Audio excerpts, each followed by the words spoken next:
Good morning friends. दोस्तों, मेरा नाम आकाश श्रीवास्तव है। दोस्तों, जैसा मैंने आपको बताया था कि मैं बहुत ही जल्द अपने दूसरे वीडियो के साथ आने वाला हूं, जिसमें आपको एक प्रॉपर कंटेंट पता लगेगा कि कैसे हमें प्रिपेयर करना है एमएससीटी के लिए और कैसे एक अच्छी रैंक स्कोर करनी है आने वाले एमएससीटी एग्जाम में। तो दोस्तों, मुझे पता है कि आप इस वीडियो का बहुत ही दिनों से और बहुत ही बेसब्री से इंतजार कर रहे थे। तो guys, finally I am here with the content and I will provide you the exact guidance how to be prepared for this coming MSCT exam.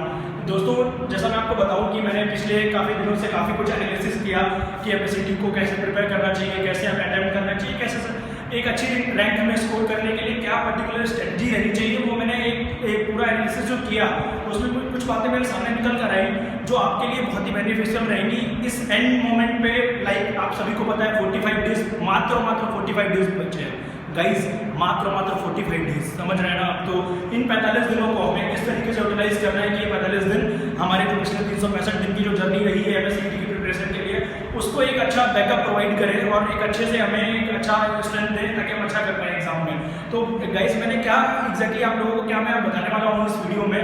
इस वीडियो को मैंने कंटेंट को पूरे दो पार्ट में डिवाइड किया हुआ है। मैं अगर आपको बताऊँ दो पार्ट में डिवाइड करने का कारण क्या था कि सबसे पहले जो हम एग्जाम देने जा रहे हैं उस एग्जाम के बारे में नॉलेज होनी चाहिए कि exactly what will be there in that MSCT exam. तो उसके लिए मैंने दो फेज में डिवाइड किया इस वीडियो को। फेज 1 है इस वीडियो का clear understanding of MSCT exam.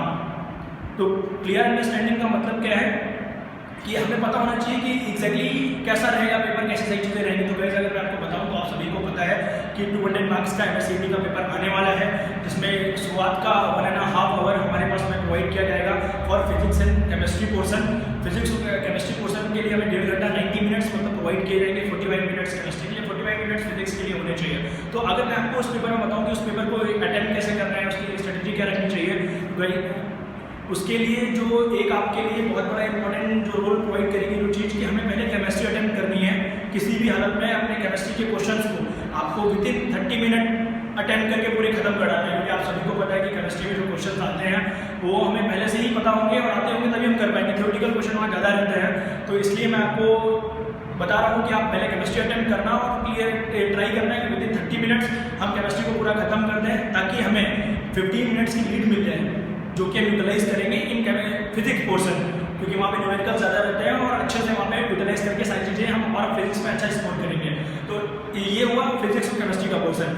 Next portion आप सभी को पता है that will B of biology part and the next biology part for medical entrance and for engineering entrance it is mathematics part. तो जैसा मैं आप सभी को बताऊं कि अगर मैं मैथमेटिक्स के बारे में थोड़ा बहुत भी बात करूं आपसे कि मैथमेटिक्स के लिए जो मैंने कंटेंट प्रिपेयर किया है, कि आप सभी को पता है कि मैथमेटिक्स का जो एग्जाम रहने वाला है वो 1.5 घंटे का 90 मिनट्स करेगा और 100 मार्क्स कंटेन करेगा। क्योंकि अगर हम लोगों ने मैथमेटिक्स में अच्छा कर दिया और अच्छा स्कोर ले आए, मतलब 100 में से अच्छा स्कोर कर दिया, तो श्योर एंड शॉर्ट है कि हम बहुत अच्छे इंजीनियरिंग कॉलेज में एडमिट होने वाले हैं इस एमएससीटी एग्जाम के बाद।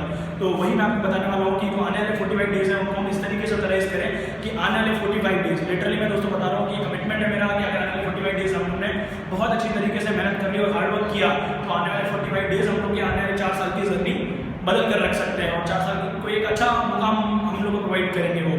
तो अब मैं आपको बताऊँ मैथमेटिक्स पोर्सन के बारे में थोड़ा बहुत, अगर कि मैंने कुछ स्लाइड्स प्रिपेयर करी है कि मैथमेटिक्स पोर्सन को प्रिपेयर कैसे करना है। तो आप सभी को पता है कि सर्टेन इस बार सिर्फ 12th के टॉपिक्स आने हैं और उसके लिए सिलेबस क्या रहेगा। सर मैं आपको within 2 minutes I will brief you all the syllabus part which is going to be there in mathematics part. Then after that जो जिस चीज़ का हमें बेसब्री से इंतजार है वो इस चीज़ का क्या है कि सर आप ये सारी बातें सही है कि आप एग्जाम देना है, नंबर अच्छे लाने हैं, सिलेबस क्या है सब तो हमें भी पता है, पर जो चीज़ हमें नहीं पता है जिसके लिए हम आपका वीडियो देख रहे हैं वो क्या है, वो है सर कि हमें ये बताइए कि कौन सा टॉपिक पढ़ना है, कौन सा टॉपिक अच्छे से पढ़ना है जिसमें हम स्कोर करके अच्छे से नंबर लेके आए और हमारा सिलेक्शन पक्का हो। तो उसके बाद I will show you that slide also जो हमें एक इस पूरे वीडियो का जो एसेंस पार्ट है वो हमें प्रोवाइड करेगी। तो guys be ready for the phase 2 part.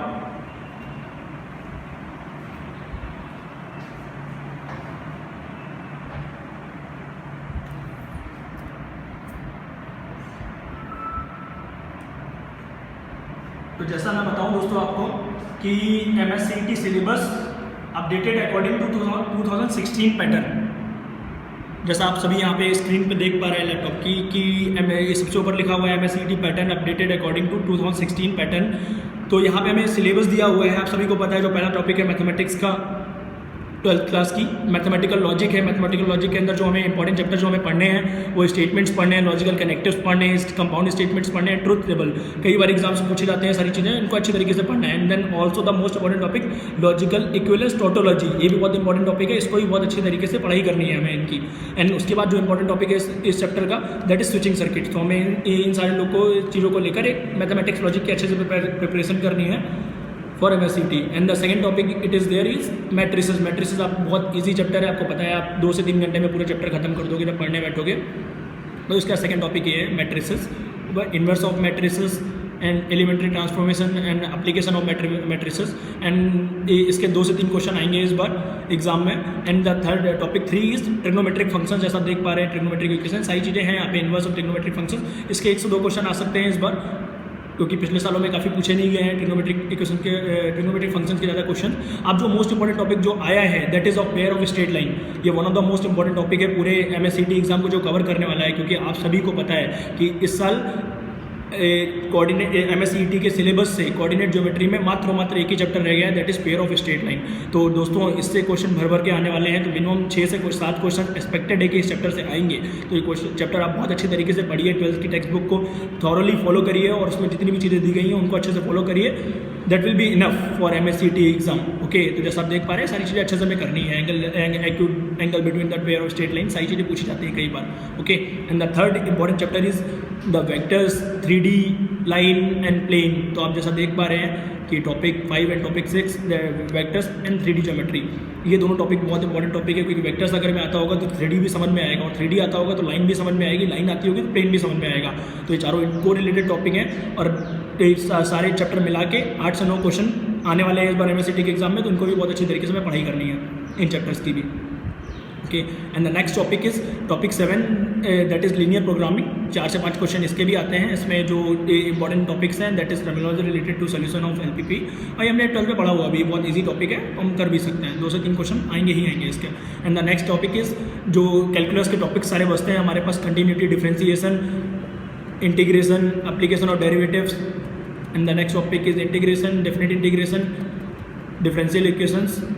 ये आप सारे टॉपिक्स देख रहे हो, ये 6 टॉपिक हैं, मोस्ट इंपॉर्टेंट टॉपिक्स में से एक है, जो कि MSCT के एग्जाम में 25 to 23 क्वेश्चंस कवर करने वाले हैं इस बार। दोस्तों ध्यान रखना, 25 to 23 that will B comprises of 50 marks. तो 50 मार्क्स हमारी पूरी रैंक को ऊपर नीचे करके रख सकते हैं। तो इन चैप्टर्स को बहुत अच्छी तरीके से आपको थॉरली पढ़ना है और बहुत अच्छी तरीके से पढ़ाई करनी है। जितने ज़्यादा क्वेश्चन आप प्रैक्टिस करोगे, the as many question as you will practice before MSCT exam, तो सेम हमें उसका बहुत ज़्यादा बेनिफिट मिलने वाला है MSCT एग्जाम की ड्यूरेशन में, क्योंकि जो वहाँ पे क्वेश्चंस आएंगे वो भी हमें बहुत फास्टली करने पड़ेंगे, ठीक है ना। एक क्वेश्चन पे अप्रॉक्सीमेटली 100 सेकंड का टाइम है हमारे पास क्वेश्चन करने के लिए, तो वो भी अगर आते होंगे क्वेश्चन तभी हम कर पाएंगे। तो ये बहुत इंपॉर्टेंट है कि हमें क्वेश्चन की प्रैक्टिस बहुत ज़बरदस्त तरीके से करनी है एग्जाम के पहले।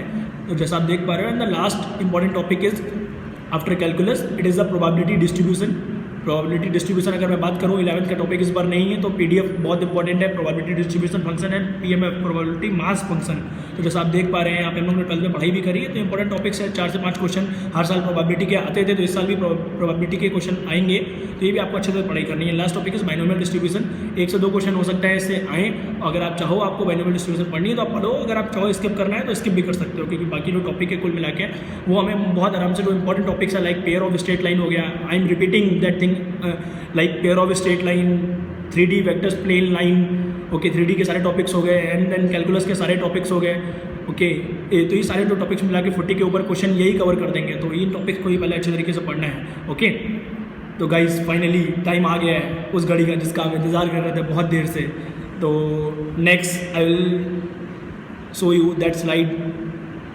तो दोस्तों आप देख पा रहे हैं जैसा मैंने यहाँ पे चैप्टर वाइज एनालिसिस बनाया है, लाइक 2012, 2011, 2010, 2009, क्योंकि पिछले 3 सालों से MSCT मैथमेटिक्स का एग्जाम नहीं हुआ था, इसलिए हम लोग ने उसके पिछले सालों के हम लोग ने MSCT के डाटास को देखा हुआ है। तो उससे हम लोग को डाटास को देख के क्या मिला कि मैथमेटिकल लॉजिक है वो अप्रॉक्सीमेटली 8 क्वेश्चन कवर करता है। इसमें मैंने फंक्शंस के भी कुछ क्वेश्चन कवर कर रखे हैं, लाइक जो बेसिक 11th में होते थे, और matrices 2 question, trigonometric function 1 question, pair of straight line 4 question, and vectors 3 question, 3D geometry 4 question, line 1 question, plane 4 questions, and linear programming 2 questions, and continuity 3 questions, differentiation 5 question, application of derivative 7 question, integration 7 question, definite integral 4 question, differential equation 3 question, probability distribution 6 question।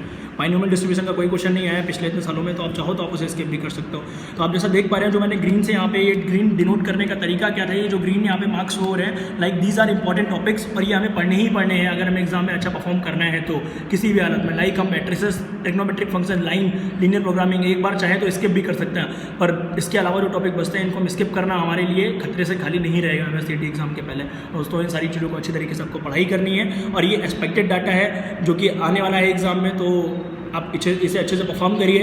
और इन the last बस मैं एक ही बात कहना चाहूँगा आपसे कि अगर बात करी जाए तो आप सभी को पता है कि गाइज, हम सभी को पता है कि we all are Indians and we study approximately 30% of our syllabus in the last 30 days of our exam. तो जैसा आप सभी को पता है मात्र 45 डेज रह गए दोस्तों, तो हमें बिल्कुल जमकर पढ़ाई पे लग जाना है, क्योंकि ये जो 4 साल है डिसाइडिंग फैक्टर है हमारे लिए बहुत ज़्यादा, और अच्छे से पढ़ाई करनी। जितना ही मैंने डाटा बनाया है आपके लिए, तो हो सकता है ये आपके लिए बहुत यूजफुल रहे, और इस डाटा को आप एनालाइज करके अपने भी दिमाग से थोड़ा बहुत यूज़ करते हुए सारी चीज़ें करिए और अच्छे नंबर लेके आइए एग्जाम में।